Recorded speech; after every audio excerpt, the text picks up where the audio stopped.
Chào các bạn, mình là Ali. Hôm nay mình sẽ hướng dẫn các bạn cách đơn giản nhất để đưa cửa hàng của các bạn lên Google Maps. Câu hỏi đặt ra là tại sao chúng ta phải làm điều đó? Vì đây là cái cách đơn giản nhất để khách hàng họ tự tìm đến với các bạn mà không cần phải chạy quảng cáo. Như chúng ta biết thì ngày hôm nay thì khi mà cái hành vi của con người nó đã thay đổi rất là nhiều, khi cần bất kỳ một cái thông tin gì hay một cái dịch vụ gì thì điều đầu tiên là mọi người sẽ lên Google để tra thông tin. Và khi mình cần những cái địa điểm hoặc là những cái dịch vụ thì Google Maps là một nơi đến của rất là nhiều người, của đại đa số người. Ví dụ như hôm nay mình cần tìm một món ăn hải sản thì mình sẽ gõ là quán ăn hải sản trên Google Maps và nó hiện ra một loạt những cái vị trí, những cái cửa hàng. Và ở trong này thì nó có những cửa hàng nó không có hình ảnh gì hết, nó không có bắt mắt. Và có những cửa hàng nó có hình ảnh rất là bắt mắt và được tích sao từ 3 sao, 4 sao, 5 sao, và có những cửa hàng chỉ có 1 sao. Và trong tất cả những cái này thì nó ảnh hưởng rất là nhiều đến cái quyết định của mình là mình sẽ chọn cái cửa hàng nào để mình đến. Và tất cả những cái cửa hàng mà list mà mình thấy đây thì nó sẽ Google nó mặc định nó sẽ list trên những cái cửa hàng gần của mình nhất, cho nên cái khả năng mình đi đến những cái cửa hàng này đều trong tầm tay của mình hết. Tuy nhiên mình sẽ lựa chọn những cửa hàng nào được đánh giá nhiều sao nhất, có những cái hình ảnh bắt mắt nhất và có cái thông tin tốt nhất ở trong này. Thì những cái đó là nó thuộc về một cái thủ thuật, đó là thủ thuật SEO. Thì cái này mình sẽ có một cái bài để mình hướng dẫn các bạn một cách chi tiết sau. Thì để mà các bạn có thể SEO cái cửa hàng các bạn lên trên Google thì đầu tiên các bạn phải có một cái cửa hàng trên Google đã, Google Maps. Thì đầu tiên các bạn sẽ vào Google Maps và các bạn gõ cho mình cái địa chỉ thực của cửa hàng mà các bạn đang có. Ở đây mình gõ một cái ví dụ thực, một địa chỉ. Thì sau khi mình gõ ra thì nó có một cái địa điểm là nó chưa hề có một cái thông tin gì hết ở đây. Tại đây thì nó không hề có cái thông tin gì hết, chưa có ai đăng ký gì hết. Thì tại mỗi địa điểm này mình đều có nhiều cái option để mà mình có lựa chọn, mình thay đổi thông tin. Và có một cái quyền cao nhất, đó chính là quyền tạo cửa hàng. Có nghĩa là mình xác minh mình là người chủ thực tế của cái vị trí này và đây chính là một cái cửa hàng của mình. Thì các bạn sẽ nhấp vào cái chỗ thêm doanh nghiệp của bạn.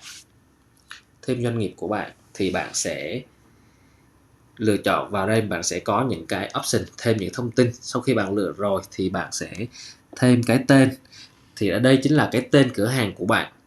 Cái tên cửa hàng của bạn nên để là cái tên thương hiệu và đi kèm với cái ngành nghề kinh doanh để người ta biết. Ví dụ như là bạn kinh doanh về áo cưới đi, hoặc là thời trang đi, thì nên để là thời trang và cái tên cửa hàng của các bạn là tên gì. Ví dụ như thời trang Nem hay là thời trang Juno thì các bạn nên để vào đây.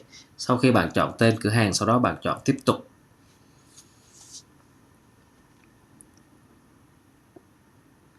Ở đây tại điểm này các bạn sẽ được chọn các option khác nhau, đó là cửa hàng trực tuyến, hoặc là cửa hàng thực tế, hoặc là những cái doanh nghiệp dịch vụ.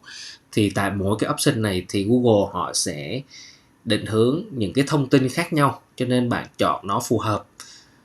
Thông thường là bạn chọn cái option số 2 là những cái cửa hàng đang kinh doanh vật lý.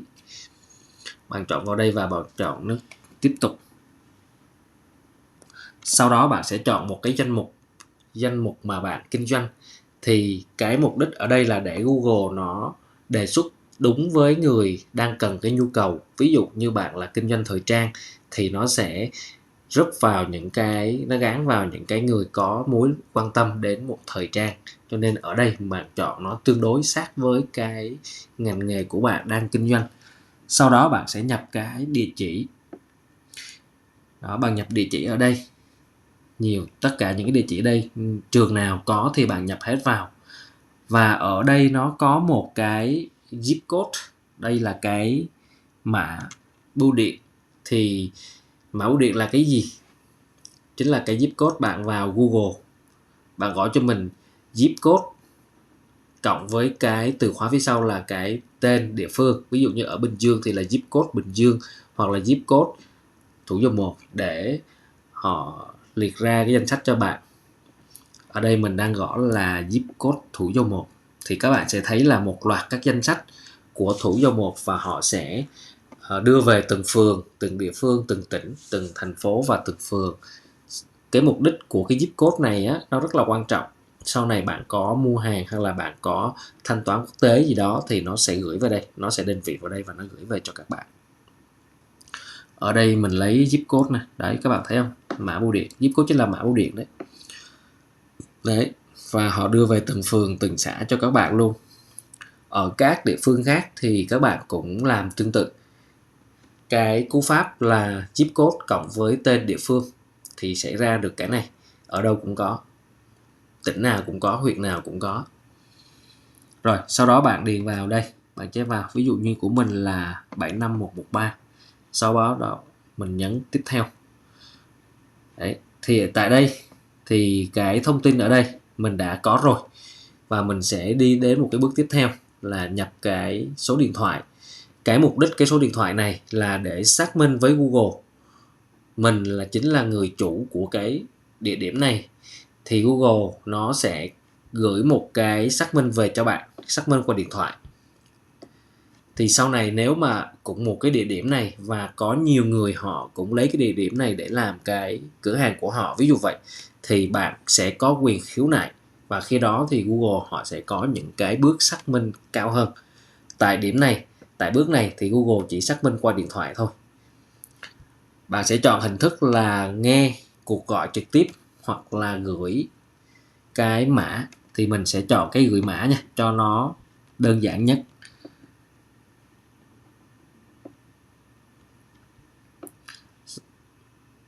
Đây chính là cách bạn chọn cái cách để mà xác minh. Thì bạn nên chọn vào nhắn tin nha, đừng chọn cái gọi, tại vì gọi là nó sẽ nhiều khi họ gọi tiếng Anh các bạn sẽ khó nghe. Rồi sau khi mà bạn chọn vào đây thì Google sẽ gửi một cái mã về số điện thoại bạn đã đăng ký. Bạn sẽ nhập vào cái mã vào đây và mình nhấn chữ xác minh. Thì trước đây cái quá trình xác minh này thì nó khá là lâu, nhưng mà đến thời điểm hiện tại thì Google đã thay đổi chính sách, và cái quá trình xác minh này họ diễn ra ngay tức thì. Đây cũng là một cái điểm cải tiến khá tốt ở trên Google, mục đích là để cạnh tranh với rất là nhiều những cái nền tảng khác. Đó, mình đã gửi về rồi. Sau đó bạn sẽ nhấn xác minh, thì để bạn xác lập cái địa chỉ này là bạn là người sở hữu. Sau đó bạn nhấn tiếp theo.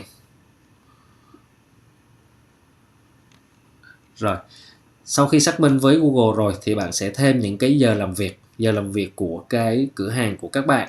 Mục đích này là để Google sẽ up trên những cái lượt tìm kiếm. Ví dụ như bạn xét là chủ nhật bạn nghỉ thì bạn tích vào nghỉ, thứ hai, thứ ba, thứ tư, thứ năm, thứ sáu thì bạn sẽ mở cái giờ mở cửa là bao mấy giờ và giờ đóng cửa là mấy giờ. Đó, bạn sẽ xét vào đây là một cái lịch làm việc.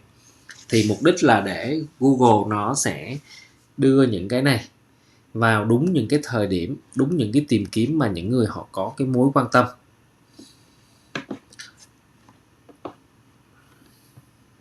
Rồi sau khi bạn làm xong bước này thì bạn sẽ nhấn tiếp tục.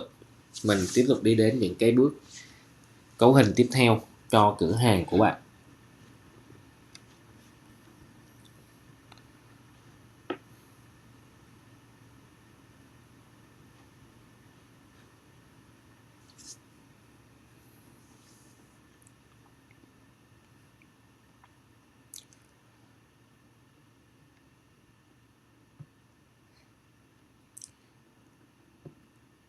Bạn có thể điều chỉnh tất cả những thông tin này, các bạn có thể điều chỉnh bất kỳ lúc nào.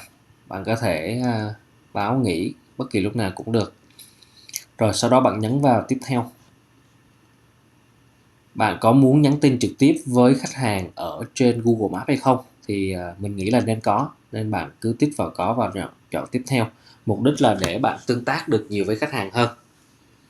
Sau đó bạn sẽ mô tả về cái cửa hàng của các bạn. Thì đây là mô tả ngắn, ví dụ như là bạn chuyên bán về cái gì đó, thời trang gì đó, thời trang nam hay thời trang nữ, rồi cam kết chất lượng vì đại loại vậy, hoặc là nguồn gốc xuất xứ như thế nào đó. Thì đây là một cái dòng mô tả về cái cửa hàng của các bạn. Bạn nên mô tả nó chi tiết, tại vì nhiều người họ sẽ tìm đọc những cái này. Sau khi mô tả xong thì bạn nhấn tiếp theo. Rồi, đây là bước quan trọng. Một trong những bước quan trọng mà đánh vào tâm lý của khách hàng rất nhiều chính là thêm hình ảnh của cửa hàng. Thì ở đây Google nó cũng hướng dẫn cho các bạn là đây, những hình ảnh mà thực tế ở trong cửa hàng của các bạn, và nó có kèm theo những cái hình mẫu. Thì ở đây bạn nên chuẩn bị trước những cái hình nó có tính toàn cảnh. Ở đây mình cũng up ví dụ thôi. Mình lấy đại một cái hình mình ví dụ. Đây là một cái tài khoản demo. Tất cả những cái nội dung, những cái mô tả, những cái hình ảnh nó đều liên quan đến một kỹ năng, đó là cái quá trình SEO. Thì nó sẽ ảnh hưởng rất là lớn đến cái độ hiển thị của cửa hàng của các bạn. Cái này sau này mình sẽ có một cái bài mình hướng dẫn riêng để cho các bạn tối ưu cái cửa hàng, làm sao để dễ được đề xuất nhất, dễ được hiển thị nhất mà mình không cần phải chạy quảng cáo.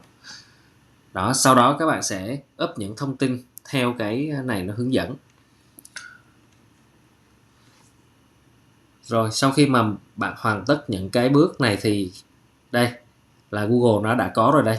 Trên Google Maps, cửa hàng của các bạn nó đã được thành lập rồi. Cái cửa hàng của mình đã được thành lập.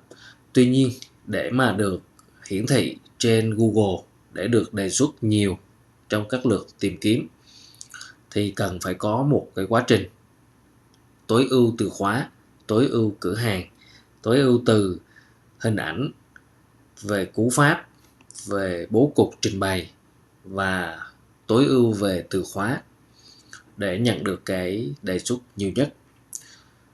Thì cái này là một quá trình. Vì vậy mình sẽ có những video lần sau, mình sẽ hướng dẫn cho các bạn bố cục một cách bài bản nhất để cửa hàng của các bạn không phải mất tiền chạy quảng cáo nhưng vẫn được đề xuất hiển thị trong các lượt tìm kiếm. Cảm ơn các bạn đã theo dõi video clip. Chúc các bạn kinh doanh thật tốt.